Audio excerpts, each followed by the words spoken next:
Olá, professores e professoras. Hoje é dia de Sala de Professor aqui na TV Escola. E estão conosco hoje os professores Eduardo Amaral, de Filosofia. Tudo bom, Eduardo? Tudo jóia, Valmir. Seja muito bem-vindo ao nosso programa. Obrigado. O professor Léo Aquio, de Matemática. Tudo bom, Léo? Tudo bom, Valmir. Seja muito bem-vindo também ao nosso programa. Obrigado. E a professora Tânia Regina de Luca, de História. Tudo bom, Tânia? Tudo bem, Valmir. Seja muito bem-vindo ao programa Sala de Professor. Obrigada. Bom, vocês sabem que um número primo é aquele que só pode ser dividido por ele mesmo ou por 1. Quer dizer, o 1 também não vale nessa definição. Definição simples, né? Vocês lembram dela? Nós já vamos falar disso. Mas os números primos não têm nada de simples, não. Eles são a base da matemática. E descobrir quais são e como eles se organizam é um dos maiores desafios da matemática desde o século XIX até a atualidade.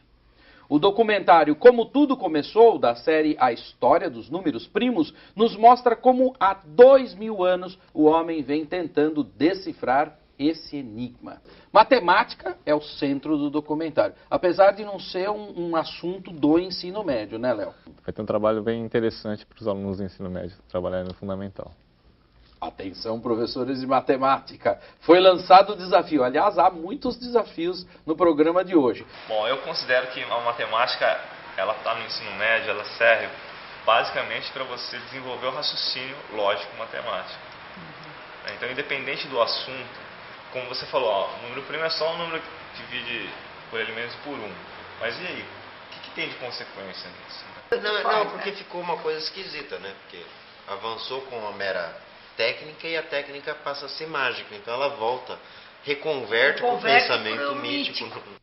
Compreendendo o que são os números primos, a partir do documentário, vale a pena a gente lembrar na matemática como é que a gente encontra esses números primos, como que a gente identifica os números primos, né, Léo? No documentário, ele mostra o crivo de Aristóteles, que é uma forma tradicional de se mostrar os números primos. Bom, eu trouxe aqui uma tábua, né, que representa a tabuada de 1 até 10. É a própria tabuada. Exatamente. Mesmo. Então, se nós pegarmos os números na horizontal, de 1 até 10, e os números na vertical, de 1 até 10, esses números que estão aqui no meio, 12 representa então 3 vezes 4.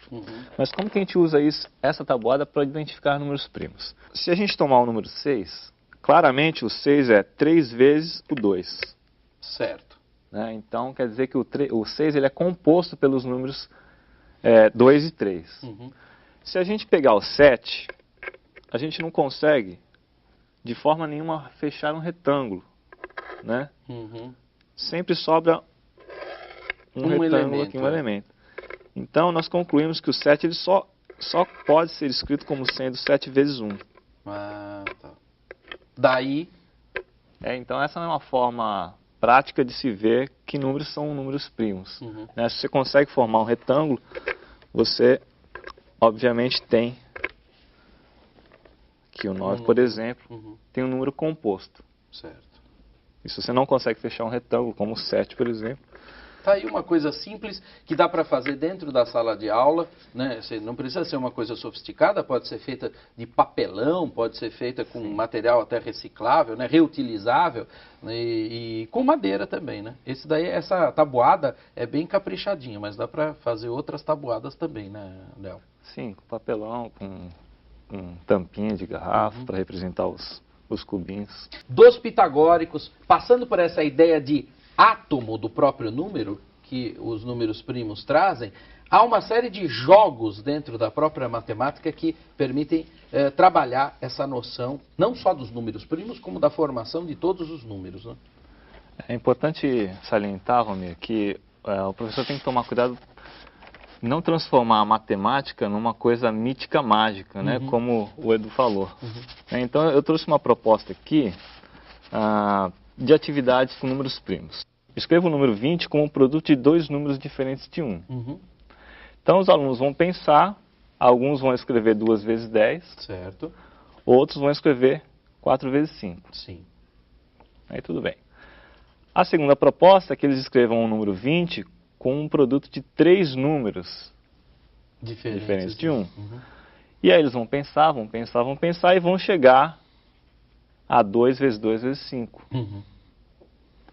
E aí, numa terceira proposta, você pede para que ele escreva o número 20 como um produto de 4 números, diferentes de 1. E aí eles vão pensar, e não vão chegar a nenhuma resposta, porque não existe. Uhum. Né? Bom, então o que nós concluímos? Que o 20 é composto pelo número primo 2 vezes 2 e pelo número primo 5. Sim. Né? Então, muitas vezes... Você começa a partir, então, de um problema, né? Em vez de começar a partir de uma solução, porque esse é um problema dentro da matemática, dentro das ciências naturais, você traz uma solução, quando aqui você traz uma pergunta. Né? Isso. E essa pergunta tem uma solução padrão. A gente sabe por que não podem ser 4 algarismos, não podem ser 4 números compostos para formar o número 20. Sim, tradicionalmente, o que é a fatoração? O que se passa para os alunos? Se passa o procedimento. Bom, vamos fatorar o 20. Então, o que é? Você vai pegar o 20, vai colocar uma barrinha aqui, vai achar o primeiro número primo que divide o 20.